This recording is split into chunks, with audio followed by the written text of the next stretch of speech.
Hello everyone, my doctor નમ્રતા વિઠલાની.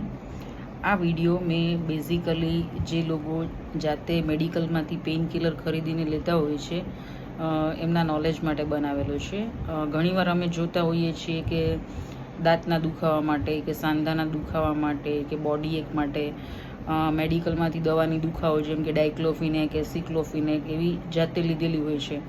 એમાંથી દર્દમાં આરામ તો સારો મળે છે, પણ આ દવાની અમુક સાઈડ ઇફેક્ટ હોય છે. જેમ કે કોમન સાઈડ ઇફેક્ટ્સ આપણે જોઈએ તો સ્કિન રિએક્શન્સ ઘણાને તરત જ આવી જતી હોય છે કે હાથ અને શરીરના વિવિધ અંગો પર લાલાશ આવવી, એકદમ જ ખંજવાળ આવવી, લિપ્સ પર હોઠ પર સૂજન આવવું.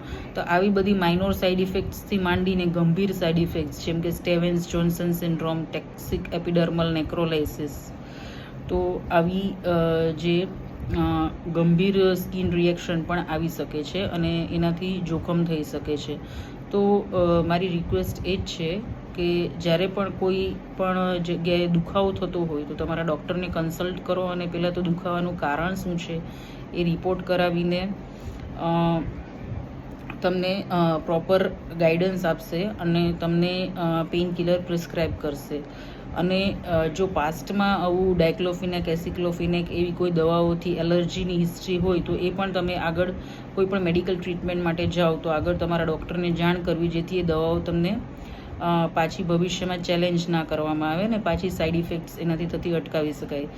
અને બીજું, આ એન્સાઇડ્સ દવાઓને કારણે કિડનીમાં પણ સોજો આવતો હોય છે. સો આ બે કોમન સાઈડ ઇફેક્ટ્સ છે. એમાં દુખાવામાં રાહત તો સારી મળે છે, બટ સાઈડ ઇફેક્ટ્સ થઈ શકે છે.